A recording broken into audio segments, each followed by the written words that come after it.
What's your name? I am Stetson Bardfield. And what do you do? I am a Paralympic rifle shooter.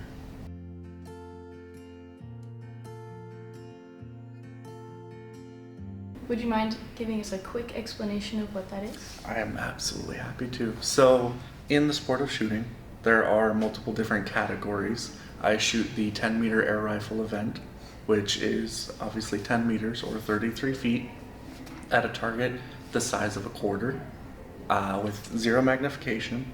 And that is all done with extreme precision with a lot of breathing training and all sorts of other things.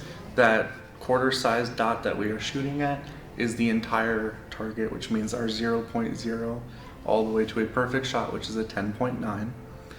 The 10 ring alone is the equivalent of shooting a pellet down a drinking straw hole.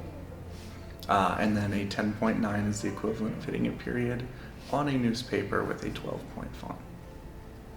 So you mentioned the Paralympics. What is that? Paralympics is a Olympics for people who have physical disability specifically. And so with that, obviously there's the name of it, which is different with the para in the Paralympics. And the para in Paralympics stands for parallel instead of being paraplegic, which is what most people guess it to be, or paralyzed or something along those lines. Because we are parallel to the Olympic Games. We are equal to, not below or above them. You're part of the Paralympics. Mm-hmm. What is your disability? I have arthrogryposis multiplex congenita, which is definitely a bit of a mouthful. But what it does is it causes two joints to fuse while you are in the womb, as well as muscles to not develop, and depending on the severity, a few other things. But those are the primary effects from the disability.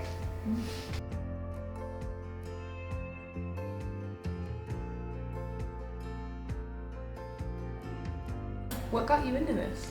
So back in 2014, I moved to Colorado because I grew up in a military family, and I was volunteering at an event called the Warrior Games. The Warrior Games is a Paralympics for people who have served in the military in the U.S., similar to the Invictus Games, but for the U.S. specifically. So Army, Marines, Navy, and Air Force. And at this event, I met a Marine. His name is Ernesto Aquino, and he does swimming and shooting for the Marine team. During the opening ceremonies of this event, when I met him, he invited me to come watch his shooting and swimming events. Due to my volunteer schedule at this event, I was not able to make it to his swimming events. However, I was able to make it to his shooting events. At the time, I did not even know that shooting existed as a sport. And so, first day of his competition, I became really interested in it, learning about it as he went. I was told he did really, really well multiple times, and then so that night, I ended up studying it as much as I could up until about 1 or 2 o'clock in the morning. And then the next day he ended up shooting really, really well. He ended up winning a gold medal. And after he received his medal on the podium, he stepped off the podium and gave me the gold medal that he had just won and invited me to come try out shooting for the very first time. What are some roadblocks that you've hit along this road?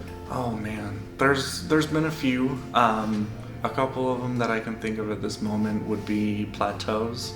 In any sport, you're going to reach plateaus where you don't really know when you're going to break it, when you're going to reach that point where you can get past that and get better, especially with shooting, because you can see it in your score every single day that you're training. And so definitely those plateaus were something that were very difficult on me mentally. And then burnout is another really big one for me, because I've been doing it for so long without giving myself enough of a break that I've grown tired of it sometimes, and it's just difficult to want to get back into the swing of it every single day. How do you overcome mental blocks like that when it comes to a physical sport? Oh man, as far as that goes, I think it's all about the mentality. You gotta understand yourself and how you work, not just physically but mentally as well. Because in being an Olympian or a Paralympian, if you do not understand yourself, you're going to really struggle to get past that point where you can potentially set records or make it to the games and win a medal. So understanding yourself, understanding your own limits, and not setting limits on yourself.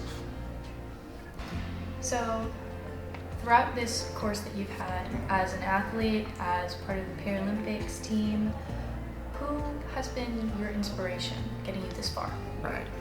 Definitely Ernesto. He's been a huge and important piece to keeping me on track. I still speak to him to this day, and every once in a while he'll talk about picking up his rifle again and coming to compete with me every once in a while, which has always been a lot of fun. And then another guy, his name's Tyler Southern. He was injured in the Marines in combat, and he lost both of his legs, one arm, and only has 3 fingers left on his other arm. And he was a big part of learning who I am as a person, because I didn't always have the most positive outlook on life, and he was able to help me learn how to do that, because I've been like this my entire life. I was born with the disability that I have. My legs were amputated when I was 4 years old, and so this is all I have ever known, whereas Tyler was someone who grew up able-bodied, got into the Marines able-bodied, and was one of the strongest guys there. He was fully able-bodied up until he got injured, and so he had to completely learn how to re-walk and everything. And so seeing how happy he was and how adapted he was as quickly as he did was incredible and very inspiring. So one reason I chose to interview you for this is because you are a very inspiring person. I've known you for a little while now, and you've always been very joyful, but also very realistic, like struggles of daily life. So going through as much as you have, what would your advice be to somebody who's struggling to overcome something in their life? What would you say? Oh man, that is such a fantastic question. And I love that question because I feel like I have had an answer for that for a while, if that makes sense. And that is never setting limits on yourself, in the sense that as someone missing both of my legs, arms are as affected as they are, not being able to lift my arms higher than roughly shoulder level, I've had to learn to adapt to a lot of different things. And so keeping the mindset of never letting yourself limit yourself mentally has been a really big part for me, because if you do, you're going to stop yourself from doing so much more. Not only have I gotten to travel the world, I've gone kayaking, I've gone snowboarding, I have done indoor skydiving. Yeah, I've done a lot in my life, on top of traveling around the world to 9 different countries, if I remember correctly, and multiple of those have been 4 or 5 times. So I've gotten to do a lot of really cool stuff in my life, and I'm grateful for the life I've been given.